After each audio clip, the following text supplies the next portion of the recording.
Greetings, adventurers! Welcome to Tales from Greystone, a city shrouded in mystery, where shadows hold secrets and danger lurks around every corner. This is no ordinary tale. It's a journey into a world where heroes are flawed, villains are cunning, and every decision shapes the story to come.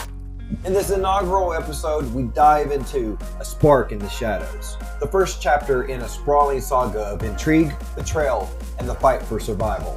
Meet Norrin, a silver-tongued halfling with a knack for trouble. Throom, a Gunishar detective whose intellect is matched only by his determination. And Adamant, a nobleman caught in a web of lies that threatens the fragile balance of Greystone itself. Each choice our heroes make will echo across this tale, shaping their fates and yours as you follow along. Are you ready to step into the mist where danger and discovery await? Then roll for initiative, my friends. The story begins now. In the dim office, light rain taps against the office window. A clock ticks softly in the background. Throom's massive hands carefully unfolded the daily paper, its crumpled pages whispering in the still air. His eyes scanned the grim headlines. His trunk twitched, and he gave out a heavy sigh as he uneasily read. In the heart of Greystone, even the rain carried whispers of fear. Throom sat hunched over his desk, the latest headlines staring back at him like an unwelcomed guest. The bodies of two men were discovered last night in an alley off Cole Street.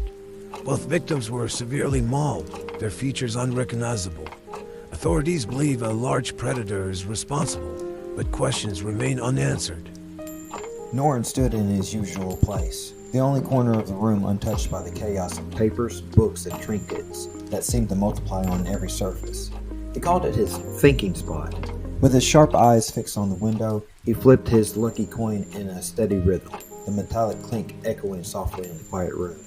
It was a habit of his, a ritual whenever a particularly thorny mystery weighed on his mind. Throom, as ever, remained unbothered by the constant sound. If anything, the Gunishar welcomed it.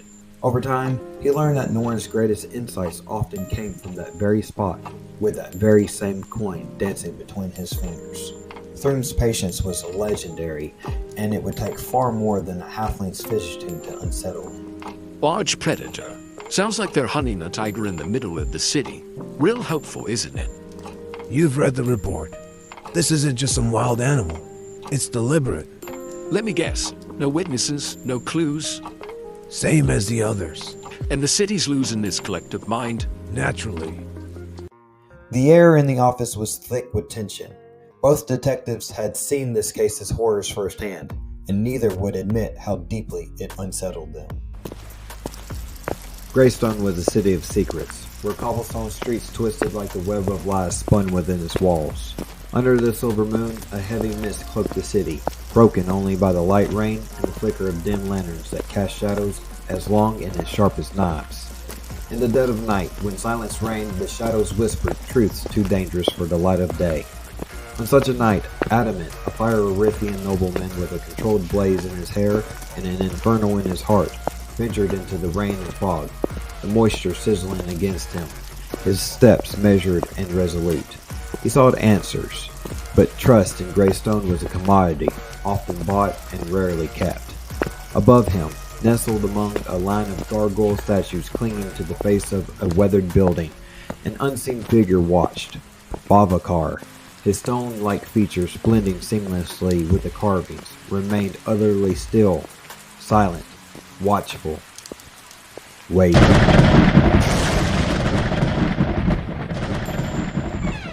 The door slowly creaked open. The faint glow of firelight spilled into the room, and then came in Adamant, stooping low, careful not to char the wood. A spark in the shadows of Greystone's darkest hour. Adamant looked about. The halfling he sought leaned against a window, idly flipping a coin, while his Gunishar companion examined a newspaper.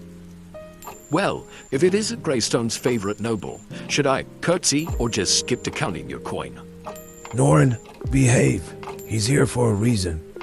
Indeed, someone is trying to ruin me. Blackmail, fabricated evidence. It's all designed to make me bend to their will. And you've come to us because I need discretion. My enemies have deep pockets and sharper blades. If this leaks, my career and life are over. Sounds risky. Risky costs extra. You'll be well compensated. Double your standard rate, with a bonus for expedience. Norrin flips his coin again, catching it mid-air. Now that's my kind of language.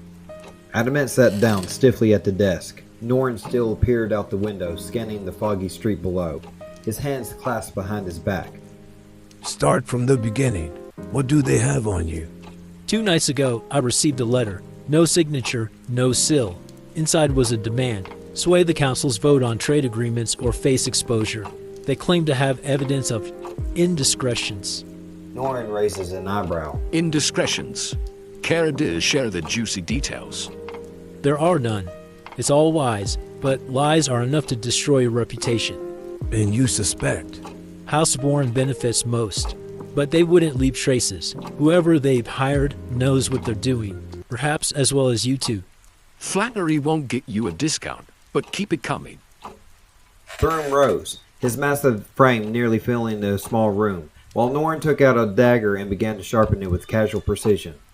Leave the letter and anything else you've received. Every move leaves a trace, no matter how faint.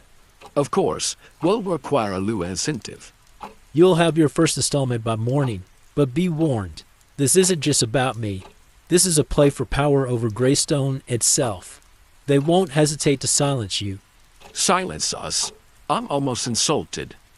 Take this seriously. You're skilled, but you're not invincible. Not yet, but I'm working on it. Adamant's fiery glow dimmed as he stepped into the misty night. Unnoticed by him, Bavakar still watched from afar. He disappeared into the night, leaving the detectives with more questions than answers. Unbeknownst to any of them, another figure observed from the shadows. In the office, Throom meticulously examines the letter while Norrin paces. The parchment is imported. Only a few merchants in the city would stock this quality. And the ink, peculiar, mixed with powdered sapphire, rare and costly. Well, isn't that fancy? What about the handwriting? Magically altered. No personal traces left behind. Great. A ghost with expensive tastes. Just what we needed. Norrin leaned against the window, gazing into the fog, while Throom organized his findings. So, a noble scandal, a shadowy threat, and an invisible enemy. Remind me why we took this job again? Because if we don't, who will? Greystone's future might depend on it. Great. No pressure then. And so, the stage is set. Secrets unravel, shadows deepen, and danger waits in every corner of Greystone. Will our heroes prevail, or will they fall to forces unseen? Only time will tell. Until next time, keep your wits sharp and your dice sharper.